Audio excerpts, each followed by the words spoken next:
Hello, fellow writers. I'm Lewis. That over there is Tolkien, and you have found the Scripturient Society. Welcome back, beautiful, gorgeous, talented writers. That over there is the beautiful, gorgeous, talented Karissa Harlow, aka Dark Alter Ego Catherine, aka Lewis, and I'm Ash O'Rourke, aka Tolkien. And I'm thinking I might do this whole episode with my eyes closed, because then it's like my eyes can be asleep while all the rest of me does the whole living and talking thing. Gosh, I wish that was possible. Right? I've lately been like my husband introduced me to this new video game, Neverwinter. It's not new, but it's new to me, and I am in love with it. You would probably it's D&D basically. You would also love it. Also, it's free. And I don't think you have a PlayStation. I think it's fun to play on PlayStation, but you can also do it on PC, which means you can do it on your computer. So fun. But I was literally playing it and I was like, I wish I could just play this in my sleep, like in my dreams, because I'm too tired to like stay awake to play it. But I really love it. Anyways. Yeah, when I was younger and I was first starting to write, I asked all my family members what they would want in a magical power if they could have one. And my aunt said the ability to never need to sleep. And, like 13-year-old me was like, gosh, that's so lame. Like, that's what you're going to pick. And now I'm like, all right. I know. Makes sense. You're correct. Yes, she's correct. And funny enough, the series that I'm reading, courtesy of Karissa at the moment, has a character who does have that power, which is pretty damn cool. It's the Renegade series. Yeah. So if anyone is curious. Karissa, how has your week been, my beautiful friend? It's been good. I went outside my comfort zone in many ways. I went on a date. So, there's that. I breathed heavily when she texted me about it. I'm breathing heavily at the memory of it. I'm just so freaking excited to like hear more. I just love getting into people's businesses and asking invasive questions. That's fun. I mean, not much to say. So it was just one date, but what color is his hair? Black, dark. What color are his eyes? Dark brown. What's his zodiac sign? I don't know. What's his social security number? I don't know. These are things I must find out. These are things you need to know. These are the important questions in that order. Yeah. But yeah, so that was cool. And I also am going to get trained to volunteer in the bookstore at the church, which I think I've kind of talked about before. So I'm excited about that. I got to go in. And this is just a weird technology thing. So my name is Karissa, right? And it's Karissa. And so my family, when I was growing up, called me Carrie, which is like Karissa without the SSA. And so basically everyone that met me before I was age 10 still calls me that. And everyone after calls me Karissa. Right. And then some people call me Kay. So I can tell like when I met people based on what they call me. Catherine, those are people in college who saw your dark side. Yeah, that's true. Exactly. That's a whole different category.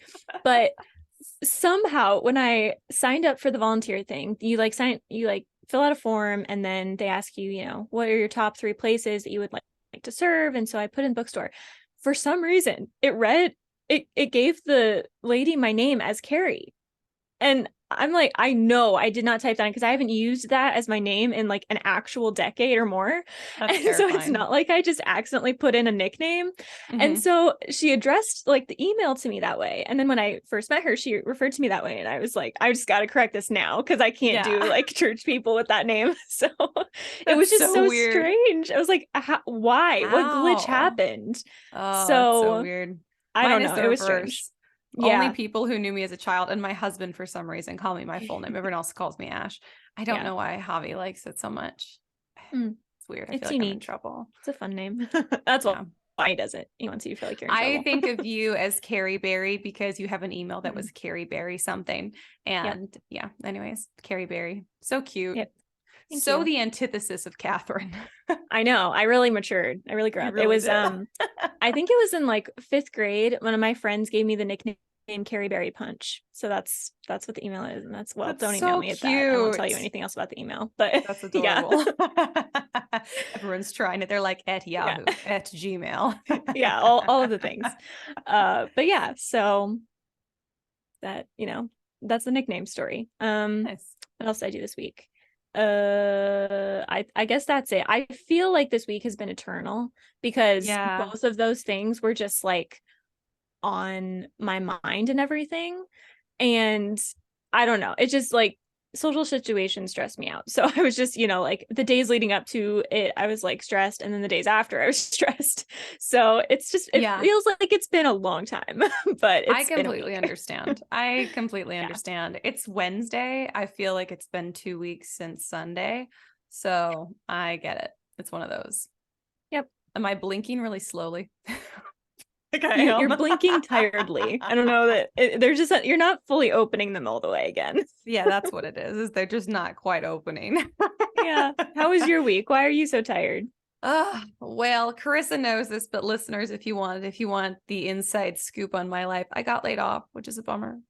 So it was like no hard feelings on either side. The company wasn't doing well, that kind of thing. I think they made more cuts than they had to during COVID. So that's a bummer. I also am real pregnant and trying to find another job at the moment. And my last couple jobs, I've been really lucky, were completely remote work from home. Even before COVID happened, I was working remotely, which is wonderful for an introvert. Delightful, especially because, and I also live like a bit of a drive from town, although in Austin, the traffic is so bad it doesn't matter. It's always a long drive, even if you live in Austin. So I've had to apply for jobs. Some are remote, some are partially remote. I've gotten 3 interviews, which actually feels like crazy luck that I've already gotten 3 interviews, because the last time I was on a major job hunt, I sent close to 200 applications and I think I got 3 or 4 interviews over a series of years. Yeah. So I was very scared to continue this, to start the process again. But I've been very lucky, very blessed thus far that I've got these interviews. The first one I interviewed for, basically I learned more about, it was a friend had connected me with the job, and basically I learned more about it, and it was slightly different than what the friend had recommended me for. Just different enough that there's no way in hell that I could actually do the job. So I actually had to pull out from that, which was a bummer. But I felt like it was some job that required you to build. It was like a sales job, and they were like, you have to build like personal relationships and maintain them. And that's just to convince people to give you leads. And you don't make money unless, you follow up with the leads and the leads want to buy. So I was like, yeah, I just don't. I feel like someone's asking me to do brain surgery. That is so far outside of my skill set. Stressed every day. Yeah. And I don't think I would do a good job, which is funny because I'm very arrogant and there are very few things that I don't think I can succeed at. And I'm not out here looking for a dream job. Like, I'm like, I'll take anything. Yeah. Like, I'll go work at a gas station. I don't care. I told my family, I was like, I will spend 2 weeks looking for a job somewhat in my field. If I can't find anything, I'm just going to go apply at the gas station down the way. There's a really nice one. I'm going to go apply to minimum wage jobs. And I can't not have a job, I'm going to go apply to just absolutely everything. Anyways, but luckily I haven't gotten to that point yet. I'm in my first week of applying. 3 days in, I have had 3 interviews in 3 days. I had 2 today and 1 yesterday. Oof. And the 2 today are both somewhat promising in different ways. And both of them would require me to drive into Austin and work from Austin at least 3 days a week. So, pros and cons, but I'm very, very grateful I have those leads at the moment. So that's exhausting. So even though Javi was like, well, this is, in a way, it's nice because, you're off work, so you can relax and, take this break. Because I've been needing a break so bad. And I was like, LOL, no, I can't. That's the thing. That's why I keep saying I need to get away, because when I'm here, there's so much to do. So I literally have a to-do list on my phone that says Monday, Tuesday, it has like 20 things on it. So the stuff I don't usually get to get done because I'm working, I spent all day doing on Monday, and plus applying for jobs and unemployment, and then and going to a doctor's appointment, which took hours. And then Tuesday I had an interview, worked outside on the farm. Then I worked inside on some chores, and then I had errands to run in town. And by the time I got back, I was like, it's the end of the day. The day's over. Yeah. And then the same thing today, where I just had so many chores. Oh, and I've been picking up random stuff for baby I found on Facebook Marketplace. I saved $450 on the stuff that I found stuff on Facebook Marketplace that was the exact same stuff on my registry. Oh, nice. So, but for like a fraction of the cost. I'm quite proud of myself. Right. So I also have had that. So I kind of get in the briefest sense, the social thing, because I was like, I have to meet 3 strangers. And I had 3 interviews with strangers. And so I was just like, this is so much talking to strangers for me. Which is also why I know I would not be good at that sales job. Yep. But I'm exhausted, and I've been on like a very tight schedule because I've had like to meet people to pick those items up at certain times, interviews at certain times on all of the days. Tomorrow's the first day I don't have like a hour by hour schedule I have to meet. Right. So that's nice. But yeah, I'm not good at taking a break. I don't know how to do it. So tomorrow I'm again doing more errands and chores on the farm and elsewhere that I don't usually have time to do. So Right. yeah, and that's I'm exhausted. I'm so tired. I'm exhausted Partially just 'cause listening to that. you. Right? It sounds like exhausting. So Yeah. I'm still, and it's also a bummer too, because now like whatever job I get, I'm not going to be able to like take a vacation because I will have barely been there. So that's kind of a bummer because I was like, I really, really need to get away for like just a few days even. So I mean, we'll hopefully still go on like a weekend trip or something. But so that was an unexpected bummer. I'm just real tired. But I've been playing Neverwinter, which is super, super fun. And one of the only things that I will compromise a little bit of sleep for. Like I'll stay up a little later than usual. Yeah. But yeah, that was my week. Nice. Yeah. Lots of I social laugh, stress but from us. yeah. So much social stress this week. It's been a rough week for the introverts. How are y'all introverts doing out there? Better than we are, I hope. Seriously, hopefully. God, are we all having this rough of a week? I hope not. Also weird, I curled my hair for the interview in the front because I had some crazy pieces that weren't curling right. And I curled them all the same direction. And I have this one piece that keeps like octopusing off to the side. And I'm like, what is happening? Like it was all part of one spiral that I curled together. So I'm trying to tuck it back into my headphones. But really hair problems. That happens all the time. They're just one. It's like, no, I refuse to cooperate. Like, why like, would thanks. why would you even ask me to do that? How dare you? Yeah. What a freedom jerk. of expression. Yeah. Wow. I'm just so tired. It's crazy. I'm so sorry. Because I was like, what if, and started like dreaming about like curly hair while I'm awake. Is that normal to just not like daydreaming, like straight up like weird dreams like you have when you're asleep, you know? Yeah. But while awake. I mean, that's never happened to me, but whatever is happening for you is great. Maybe you just need 3 interviews and 3 meetings with strangers in the same 3 days. My gosh. Yeah. And that'll do it. I can't believe it's all only around. Wednesday. Oh my God. Yeah. This is such a long 3 days. Oh God. yeah. Oh yeah. And I went to the doctor's office, which was more social stuff. So I forgot about that. Yeah. Yeah. So that's everything. Do you have any book recs this week? I do. So in the nonfiction department, I am like steadily making my way through all the C.S. Lewis books. Nice. And I just finished Letters to Malcolm, which is like about prayer. So I think the full title is Letters to Malcolm, chiefly on prayer. And it was really good. It was really short, which is nice. I felt like I achieved something with like only a couple hours of reading and stuff. But it was also really good. I feel like it's been a long time since I've read a nonfiction book, so my brain just had a hard time like latching onto it, if you know what I mean. So I feel like I have to reread the first half or so at some point. But yes, I completely get that. Yeah. And I really like C.S. Lewis. He does this with Screw Tape Letters too, where he writes like in an epistolary format and like a letter, but he only does it from one side. So you're not seeing the other letters. And I just think that's kind of cool. So it's really interesting writing strategy. Yeah. I like that. I need to read more C.S. Lewis. Yeah, he's great. And then I'm also reading Aurora's End, which is the 3rd book in another Amy Kaufman and J. Krista. I can find their first names. Jamie. Oh, that's adorable. That's so cute. Jamie Chrisman. I don't know how you combine the last That'd be another good author name is the thing though. That's true. It's not bad. So cute. But yeah, so J. Krista and Amy Kaufman, they have the Illuminae series. And so this is their 2nd series. And it's really good. So sci-fi. I love that. All around love. The Illuminae series. I so good. So badly need to finish it.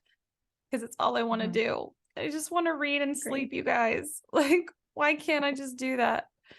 I don't have any book recs. I'm still trying to finish what's the middle one? Arch Enemies.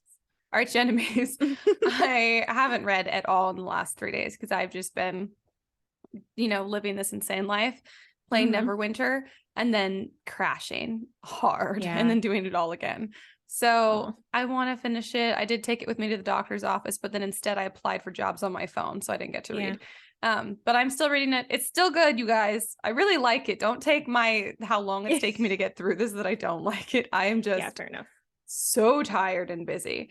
But I'm hoping I'll finish it in the next couple of weeks. We're going to see Javi's family soon, I think this weekend. And it's not a really long drive away, but I do think that I might have a little bit of downtime, like, because I get tired really early, so they're gonna go out for his mom's birthday, and I'm like, what if you guys just drop me off at home? Not that I don't want to be part of the festivities, but I think they're gonna like go to like a bar and probably be out really late, and I'm like, just a thought. Here's an alternative plan. Take me to that part. I can be like, hi, here's your present, happy birthday, love you so much, eat an appetizer, and then someone can take me home. Because it's not far. So, or just let me sleep in the car. I don't care. I don't care at all. Oh my gosh.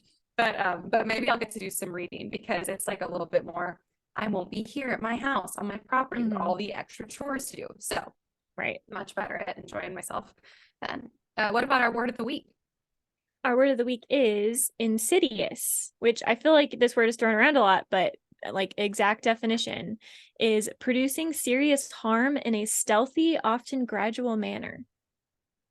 And I do love this word. I also feel like it's on topic for today from my perspective, which we'll get to in a minute. I'm but curious about your perspective on this topic. Insidious. Yeah, of course, probably everyone immediately thinks of the horror movie, which I haven't seen, but Javi talks about it a lot. I love the word insidious. I think we need to use it more. I think the people came to mind were politicians when I said insidious. I mean, when it fits, it fits. When it fits, it fits. Insidious, and it sounds kind of serpentine too. So it's even it matches the aesthetic of its definition, which I love when a word does that. Gosh, it's so good. It is a really great word. That was a good pick. Thank you. It's kind of Halloween-y, and it's not Halloween obviously at all, but I mean, in my head it's fall. We were walking through Home Depot today on one of the errands, and I was like, I can't wait for there to be Christmas trees. It is May. Wow. You almost could not be farther. I know, it's horrible, but I have been like, because the baby comes in fall, and I'm going to be so uncomfortably pregnant in all the hottest months of the summer that I'm just like, get me to September. Just get me there. Just please. And then baby comes in October, and then it's Halloween, which means I get to put the baby in and I love Halloween, not for all the spooky stuff so much, just for the aesthetic. I love it. And then it's Thanksgiving and Christmas. Like, just all of my favorite stuff happens from September to December. So you just got to get through this part of the year. Please. Anyways, also I'll be through like the uncomfortable adjustment period of whatever new job I get, which I'm not really looking forward to at all. I know, that's the worst part. It's like, it's exciting for about a day, and then you're like, this sucks. And then a couple weeks later, you're like, okay, I guess I'm fine. And then a couple months later, you're like, all right, I got this. Yeah, exactly. So I'm hoping I'll have that, but then I also have maternity leave, so then I'm gonna have to readjust to get like, it's just, man. This is not a fun time to start a new job, but you know what? No time was going to be fun. So, oh well. That's true. I got off track. Should we get into our theme for this episode? Yes, our Insidious theme for this episode is the like AI chat. I don't know, chat GPT. Is that what it is? Like AI book writing. AI book writing. Yeah. Yeah. It's the AI artistry debate. Our AI people our artificial intelligence is that and AI bots are those going to replace artists and writers, specifically in this episode, writers. Just what's your knee-jerk yes or no? Replace them, no, but I am concerned in certain senses about it. So like in prep for the episode, I looked it up, because I was thinking, I'm like, I'll just find some, opinions back and forth or whatever. People are already doing this, and like, they're just writing books with AI. And the thing that I don't like about it is that there's a quote, and I don't remember what the guy's name is or whatever, but he, like, when the whole AI thing came out, his quote was that writing a book finally felt possible. And I'm just like, what an insulting thing to say to all of the people that have been doing it for years. Seriously, that's ridiculous. And like, if you can't write a book on your own, why are you doing it now? Anyway, how do you feel? I don't think they're going to replace writers. First of all, y'all seen those AI pictures? Like, some of them are fun and all, but like there's always like a nose in the wrong place. So first of all, AI is always going to have stuff like that. But then people are like, well, what about in the future when AI gets better? Here's why I'm not concerned. There's nothing new under the sun.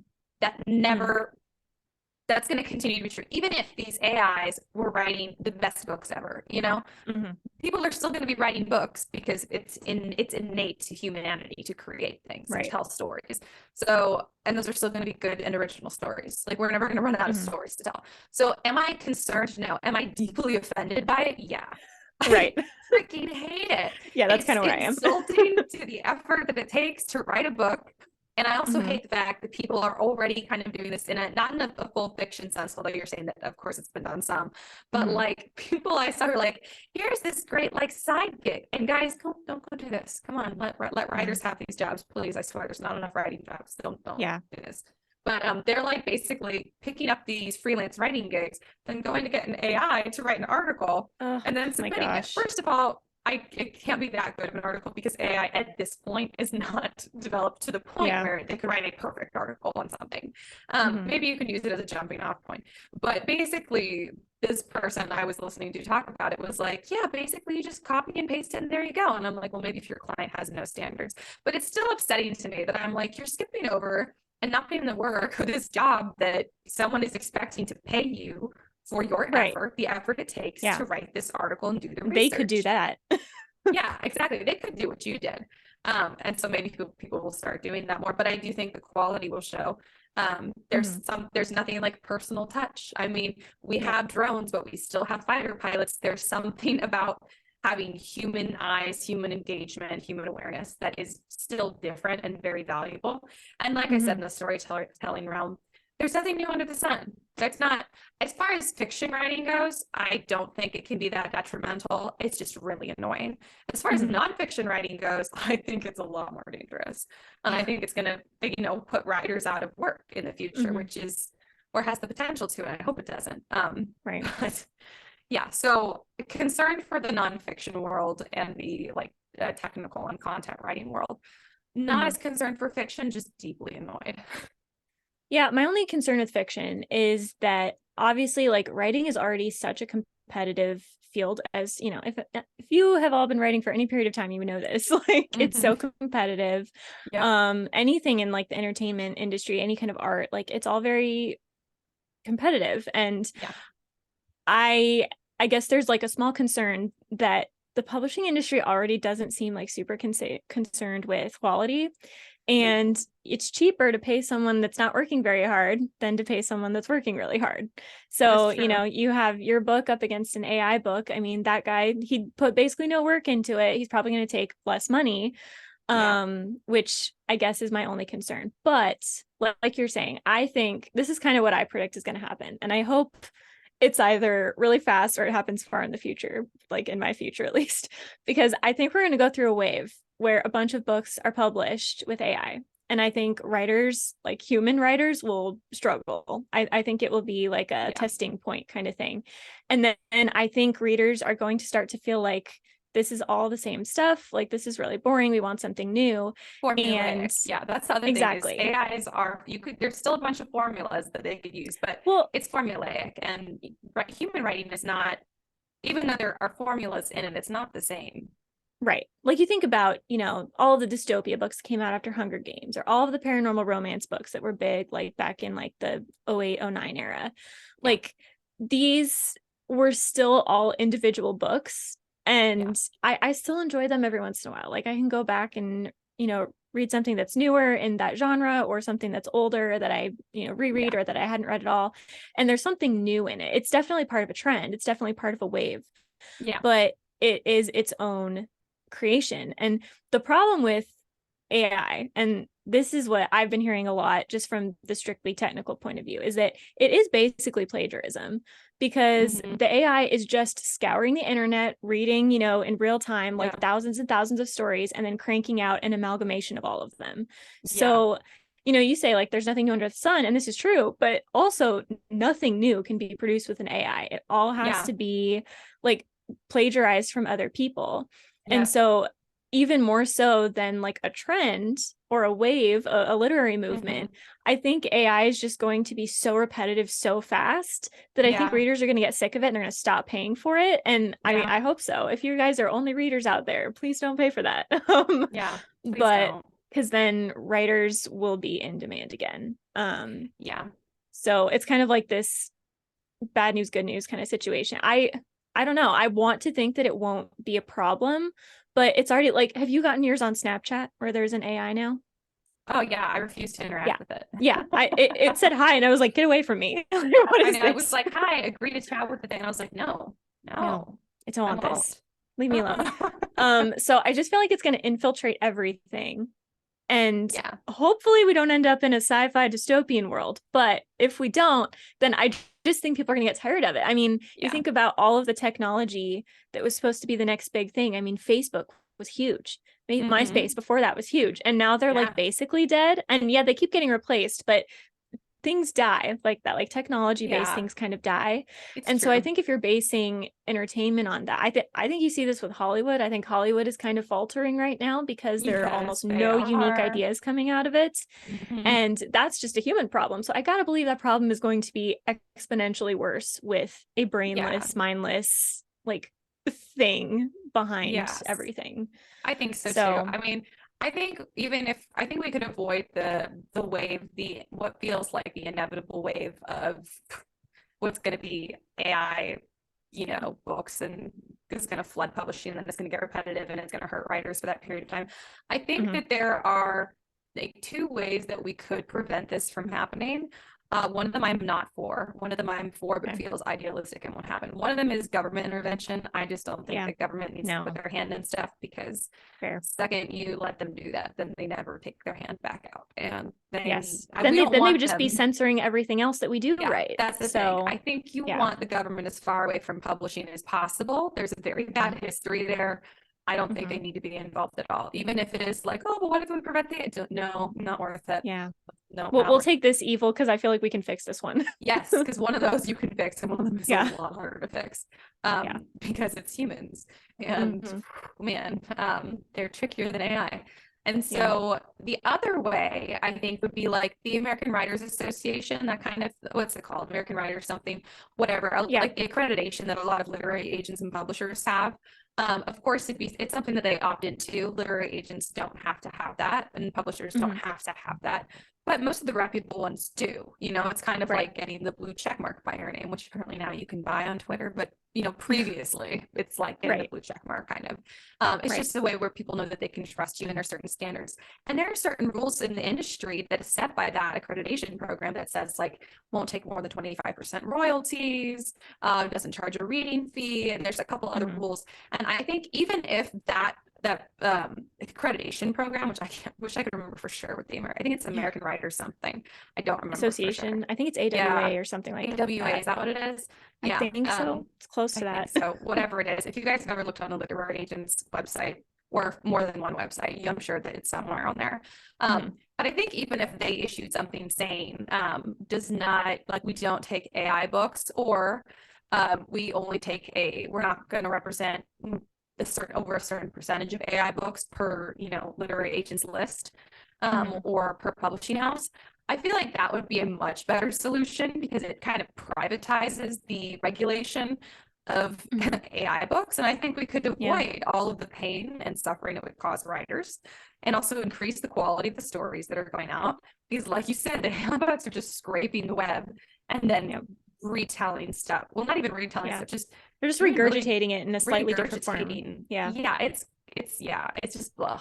But I think that is the much better way. I don't know if it's idealistic of me to hope that would happen, but I mean, that's what I would petition if we get to that point where we see that it is becoming a problem, which I'm hoping it doesn't get to that point. But if it does, right, you can bet that I will be petitioning the AWA, if that's what it's called. Don't worry, I'll find out. Whatever you are. To do that. And yeah, I mean, I hope for that second one too. I think that would be a good thing.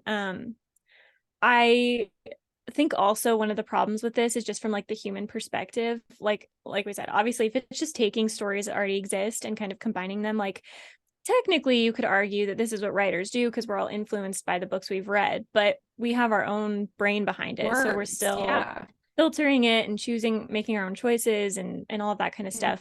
And I guess it just seems like if I kind of lost my train of thought. Hold on. No, you're good.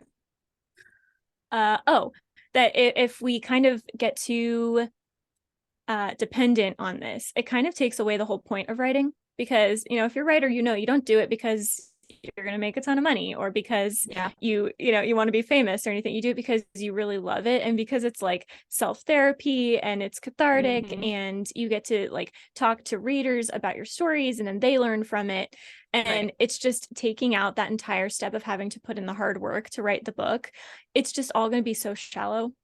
And from even like if you're a writer out there and you're kind of new or you've been trying for a really long time and just nothing's working and you're tempted to use it, I would say don't, because then you're going to lose all love for the art anyway. Like there's no point in it if you're not going through that process. Like I like at the beginning of the year, right, I wrote a book and I just like the whole process was so cathartic and good for me. Like I feel like I've grown as a person. I feel like I've communicated things I want to communicate. And I really don't think that in any version of the universe an AI could have written that book. Like I don't think any AI in the universe could have written Harry Potter or the Hunger Games. It could have gotten close once books like that existed, but it couldn't have achieved the same heart and message and impact that those did. And I'm kind of like, part of me is kind of waiting to see like what the first big AI book is going to be, because I bet it's going to be terrible and people might like it if they don't read a lot and they're like, oh, well, this is better than anything I've read because I don't read a lot. But I just don't think that you can take, if you look at all of the books, even classics, Pride and Prejudice, like couldn't AI have written that? I don't think so. I don't think if the AI knows every book in the world, it still doesn't know every human mind. And so it's not going to be able to put that in creative form. And so if you're tempted to use it, I would say don't. Because I do think there are moral issues with the plagiarism issue. And I don't think that can be underestimated, because you are essentially profiting or benefiting off of other writers' labor at that point. And like, it's such a blurred line. So I'm not going to say that you're an evil person for thinking about it, because I understand the line is so blurred, right? Like you wouldn't even think of it. I didn't think of it until someone else had brought up that that's how it works. But I do think there's a moral issue with the plagiarism. And I also think that just from your personal perspective, you're not going to gain anything. No. You're not going to get out of it what the whole writing process is even for. And so on the one hand, like I'm concerned for me a little bit, like I'm not like, doom and gloom, but there's a little bit of a concern. But I'm also concerned for other writers, because I feel like it's the easy way out. And I would encourage you guys not to take it, because I think at that point you're just throwing away all of the benefits of being a writer anyway. And it's already so bogged down with so many difficulties and struggles that I would just not add. I wouldn't take away the positive, I guess is what I mean. Because you are still going to be competing with books that exist and authors that exist and other people doing AI stuff. The odds of your book becoming big and you getting rich off of it and famous is probably going to remain the same. That's not going to go up. It's just that you're not putting the work into it. And if you're not putting the work into it, then you don't get anything if you inevitably fail to reach fame and fortune, right? Yeah, so that's true. So like, I have big dreams. I want to be, like a reasonably well-known author. That would be the dream. But if I never do, I still have all the books that I've written and all of the experiences I've had writing them. And so there's I'm not going to regret it, even if I never make it. And you're just not going to have that if you go AI. And so I feel like it's I mean, I don't want to be extreme, but it's kind of contributing to the dumbing down of America, or at least the dumbing down of the modern age. I don't know what we want to call it, but culture, yeah, which is weirdly that the anti-work movement, if y'all have not heard of this, God bless you. If you haven't, you should go look it up. It is wild. There is some wild stuff, the anti-work movement. But even people who don't identify as part of the movement definitely are feeling that sentiment a lot. And I think it's just because of the way, you know, cost of living is always going up in this country. I mean, we're also, guys, I mean, I just, every time I say anything like bad about the US, I'm like, I mean, yes, we have our issues for sure, but we are still so lucky. Like, we are so prosperous compared to so much of the world. Oh my goodness. But people are feeling discouraged, which is understandable. And the anti-work sentiment is understandable. The anti-work movement, I believe, is ludicrous. But it is stuff like that. Like the person who was like, yeah, I use this AI to write these articles and I submit them for money. I mean, that's just like so the anti-work movement. And to kind of, which I just think is bad for the human spirit. It's kind of like, you know, this is not going to be, how do I say this without offending certain people? Sometimes when people make a lot of money very young, they sit around and do nothing, or they just, you know, sit around and entertain themselves, and they become unhealthy, which is physically and otherwise. They're not motivated. They suffer from depression. People who win the lottery, unfortunately, have like a very high percentage of them a really hard time mentally. And I think it's because humans are created to work. It's in us to work and create. Now, not to toil. This is what people are like, but working is hard. That's toiling. Yes, some work is toilsome. Some work is all toil. Some work is partially toil. And yes, toil sucks. It's not fun. It doesn't feel natural. But to work and create, we're created to do that. So it's just so the antithesis of the human experience, which that's what I wanted to branch off into. And also, like, jumping off what you said, we say this all the time, that art should be a reflection of the human experience. This is true of writing as well. And AI doesn't have human experience. We have seen this in every sci-fi movie about AI ever. I feel pretty confident in saying that while AIs can quote unquote study materials that discuss the human experience, an AI does not have the like comprehension of what it's like to be a human in those situations. They can only read about it. Well, like, we'll never know what it's like to be a dolphin. Like, we can study dolphins, but we're never going to know what it's like to be a dolphin. Exactly. So could we write a book from the perspective of a dolphin? We could. Am I convinced it would be accurate? Not at all. Am I convinced it would be good? It would take a very talented person to pull that. Would the dolphins even like it? Probably not. Probably not. Yeah. Would the dolphins be like, oh wow, they got it spot on? There's no chance in hell. I mean, like 0.000000001%. Not even. There's no chance in hell. So I think that's a big part of it too, and that's also why I don't think long term that AI, especially as far as fiction writing goes, is a threat long term, because I think people get obsessed with it and they're gonna be like, oh my god, it's so cool, and it'll be a fad. And the anti-work movement, of course, is gonna be like, this is so great, which is annoying. But sorry to just trash on them again, but I have a problem with them, obviously. But that's the whole thing about, and then theme too, because I can't imagine that an AI book, well, yes, it can scour the internet and it can, you know, pick, you know, popular like elements of plot or characters that, you know, people find exciting. Themes come out as a result of the author's experience in life in some way. They're saying something about life. They're making, like, you know, so they're saying something about grief, or they're saying something about being a woman, or they're saying, you know, a theme is saying something about being human. And that's something that, again, like any book, any story should have a theme. If there's not there should have more than one theme, but there should at least be one big primary theme. And that is something that is so human. That's something that humans have been doing since oral storytelling began long, long ago, before the written word. It is just so core to the human experience. All types of art, I would argue, have theme in some sense. You know, even like visual art. So that's something that it can't reproduce that. I can't imagine that it would be able to put together a conglomeration of words or plot points that express first of all, express theme at all, but even if they tried to do a theme that would express a theme accurately enough for it to be relatable to humans. So another reason I'm not concerned in the long term for fiction, I am more concerned for like I said, like the nonfiction writers, like the people who work in the writing industry as opposed to being fiction authors. I think it's going to hurt them more, which is unfortunate. Yeah. I kind of jumping off that. I think it's comparable sort of to like how I feel like a lot of authors nowadays are kind of pulling tropes that people say they like and just like mashing them into a book. So did you ever, or you guys hear about the Lightlark drama with Alex? I heard about this. Okay, yeah. So a big criticism, I haven't read it. I have opinions, but it's whatever. But a big criticism that she got was that it just felt like a accumulation of a bunch of tropes without any depth to it. I don't know if that's true. I don't know if you guys have read it and loved it, whatever, but I've heard that's the criticism. Well. And given the nature of TikTok, I love TikTok, you know this. I'm still on a break, but you guys know I love it.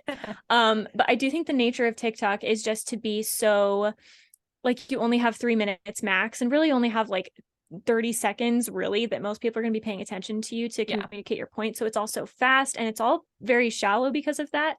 And so a lot of the books that we see coming out that are based on TikTok trends or that get big on TikTok, there are a lot of really valid criticisms that they're pretty shallow and that there's not a lot to them. Because people are playing to algorithms. That's what AIs do too. Exactly. So I'm just thinking about AI. I'm like, AI would be even worse because at least Alex Astor is a person that put all of that together. And she had editors. And like, what does the editing process look like on an AI book? And that's work. At least the editors would still have work. But it's just... I gotta believe it gets worse with AI. And like with TikTok, I don't know. I only joined TikTok, a couple years ago, but it feels very new. It feels like it's only been around for about 5 years. And already you are already seeing this pushback on like, we don't want shallow books like this. Like we want depth. We want, books that explore different things instead of just rehashing all the old stuff. And so it didn't take that long for that to happen. I feel like that's what's going to happen with AI. It probably will take less than 5 years. I think readers will be kind of into it at first, be like, "Ooh, I want to see what this does." And like that's fine. I guess curiosity is fine. But I think very quickly they're going to be like, "This is it. This is what we have." And then I think actual human authors will become a thing. This is my hope. My hope is that people will try it out and find it lacking, and then it will just solidify like the value of artists of different kinds for people, because value of humanity. Exactly. And not that there's like this huge move to hate on artists or art or anything, but it does feel like sometimes it's a little devalued where people are like, oh, anyone could do this. For granted. That's the problem. People will say things like, oh well, I would write a book if I had time, and you're like, okay, sure, then why don't you? So it's it is work. It's it's not the most financially lucrative, and it's not easy to break into, and it's frustrating and all of that, but it is still work. And so I think maybe if there's going to be a positive, I think maybe people will read these AI generated books and be like, oh, wow, those people were putting real effort into it because this thing can't do it. So maybe there was something to those human authors. I like that. You're predicting a literary cycle, like a reader response cycle almost. Yeah. Exactly. A really positive one too, where you're like, in the end, they'll come to appreciate us more. And I think would hope so. I don't know what the other conclusion would be, because I also can't picture a world where AIs are writing books that are human enough and non-algorithmic enough to satisfy what humans code a stories for. That's really a human thing. So because I mean, there are even humans now writing formulaic stories, and people are like, this is not what we want. So again, I just think it'll get worse. Although, to be fair, if you had told me like 2 years ago that there would be AI on like existing at all or in my Snapchat and stuff, I would have said like, come on, have we learned nothing from the 100 and sci-fi in general? Like 100%. I would have been like, it's the end of the world. It kind of like every time there's like something new or something bad happens, like COVID was bad. Yes, definitely acknowledge that. But I mean, they made it feel like it was going to be the end of like the actual apocalypse. Like as though no plague had ever happened before. Exactly. They're like, it's like the Black Plague, but worse was the idea. And it wasn't. It was definitely bad, but not that bad. And I think that's kind of, I think now that we've had AI for a little while, I think it's giving people the chance to kind of go, okay, realistically, is AI going to take over the world? you know, that one might be a way in the future debate to have. But as far as we're talking about, like, is it going to take over people's professions at the moment? Not entirely. Is it going to affect them? Yeah, probably. In good ways or bad ways remains to be seen. But yeah, like 2 years ago, I would have been like, the robots are taking over, and there's no way they'll do that. Is doomed. So yeah, I really just like, it is so bizarre how accurate sci-fi and dystopia is in predicting what's going to happen, because you read it and you're like, oh yeah, this would be cool if it ever happened, or like, ooh, that's scary, glad that would, like, people have read this, that'll never happen. And then the little AI appears on your Snapchat and you're like, excuse you, what, have we learned nothing? Get out of here. Yeah. And I do think there's a possibility, not to get conspiracy theorists, but I do think there's a possibility of like an insidious thing happening where it just slowly creeps into everything. And I do think the biggest worry, thinking like 1984 style, I think the biggest worry with AI is really just that it is being programmed by someone, and it's really good propaganda and brainwashing. And so if you take away the fiction, like if you seep into stories and you only allow like one point of view, or, you know, one mentality or one type of story to be out there, people do get used to it. Like if you raised children with no stories and then you gave them an AI generated book, they would think it was amazing because they've never had it before. And so if that's all you ever have, then that's a problem. The issue is that again, I don't want to be doom and gloom or like this is the end of the world, but I do think that as, I don't know, humans, but mainly as readers and writers, I think we just have to kind of say like, no, at a certain point where like, we're not really going to entertain that so that it doesn't get too big. Well, but like I said, I think it would fail. I think we shouldn't entertain it. I don't think we need to hate on people who are like, who buy an AI book, you know, because they don't know. Just like people who, you know, buy like the AI art or like, you know, pay for a subscription. It's not like they're doing it to try to hurt artists. They're not malicious. Yeah. No, they're not being malicious about it. Right. And also the thing is, it's kind of like how, you know, people like pirating music has never really affected music sales. Just because somebody, you know, pays $5 for like an AR subscription thing, I did it, and then I canceled my subscription because I just wanted the images, and I was like, I'm not going to subscribe. But does that mean that I haven't paid artists since then? No, because no one can, and AI can't do what a human artist can do. So I think it's also a bit of that. And hating on people, all that did was, because I don't know if, I mean, you were on social media more than I am, so I'm sure you saw all of the hate that was going around where they were like, you're trash if you've paid for AI art or whatever. No, honestly, no. You're learning about this new thing that's there. Should you educate people on maybe why, if you can choose to support, if you have to choose, if you're going to support one of the others, support the humans? I feel like that should be a given. But if it's not, then yeah, you can talk to people about that for sure. I think it's kind of the same thing. Like, don't hate on readers who pick up AI generated books, you know? And I don't mean to hate on it's hard because I can't really call them writers, the people who are using the AI thing for nonfiction and submitting it for work. Some of them, the people who are just, you know, every now and then doing that, it's just experimentation, learning how they can use the tools at their disposal, what's out there. Can you educate people on why it might be, if you have to choose one, choose the human? Absolutely. Although I think most people will reach that conclusion on their own. So you know, it's kind of a moot point, but just hating on people for not understanding because they're not an artist or a writer, that just makes people dig in their heels, like everything. So I saw lots of like raging debates on Facebook, and I was like, if you guys had just like really calmly been like, oh yeah, that's kind of neat, just don't forget about your normal, you know, artists and stuff, probably everyone would have been like, of course not, you know, and they've been made aware of it and made like a mental note. But that's not what happened. People got real mad, and I understand it's a very emotional issue. But yeah, just don't hate on the people, don't hate on the readers, and just know that in the end, human storytelling is always going to come out on top. So even if there is a rough period, which would be a bummer, but I just don't, I mean, like you said, there are writers who are writing kind of formulaic stuff and it's not doing well. Like, I just don't see it doing well.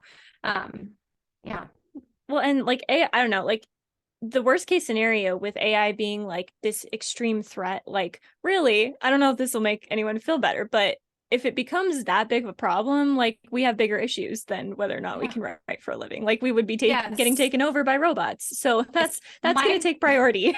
Seriously, my only like actual like doom and gloom concern with AI is like, what if it like shut down the, you know, the grid or something, you know, because I'm like, I don't, because all so much stuff is like controlled by like, you know, technology, and AI is technology and speaks the language of technology. It comes from technology and returns to technology. So I'm like, I feel like it could damage our society significantly in that way. And that's my like only like big actual concern with AI.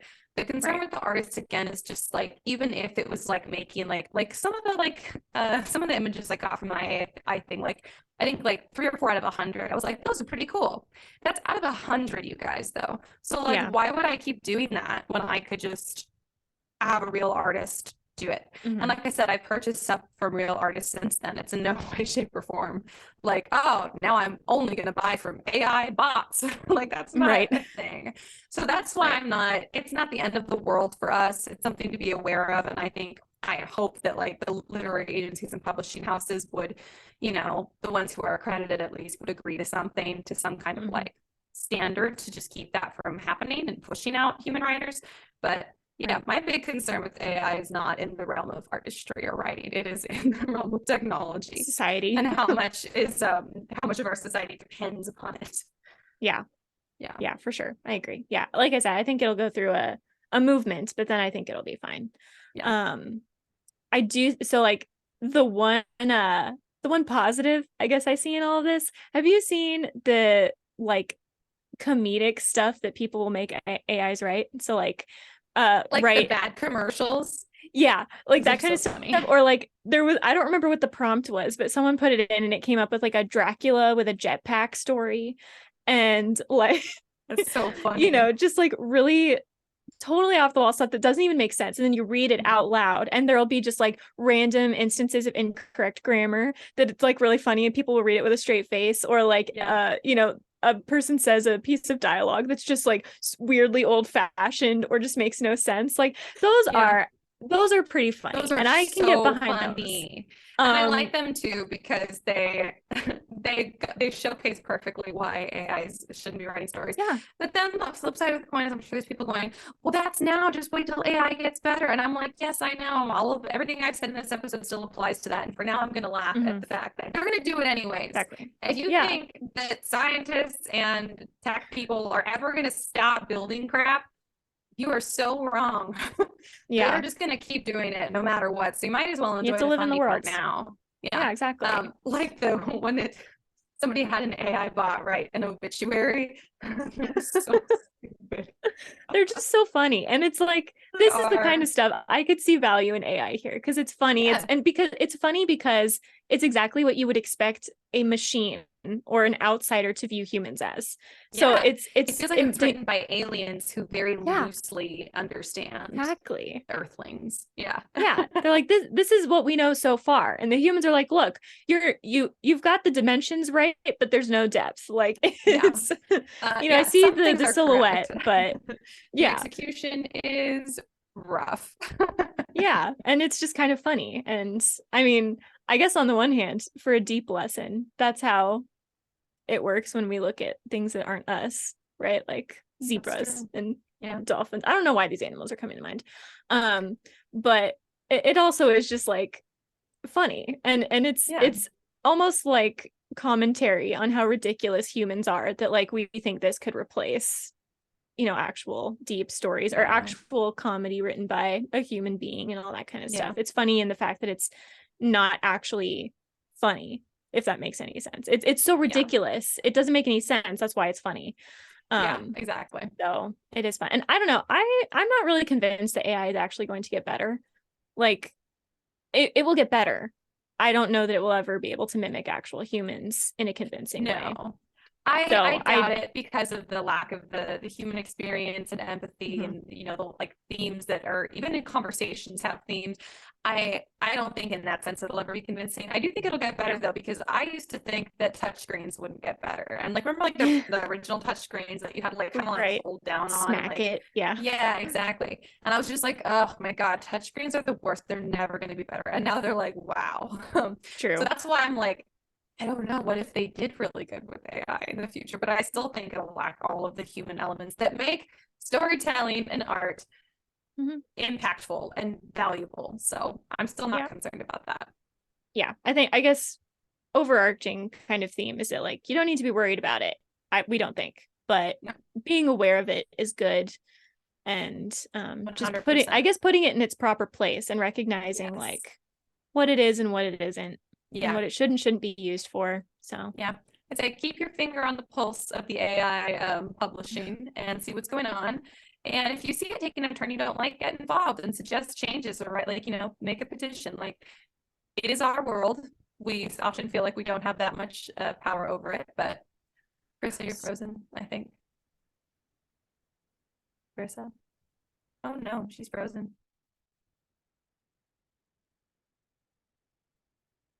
She's frozen in a very peaceful expression.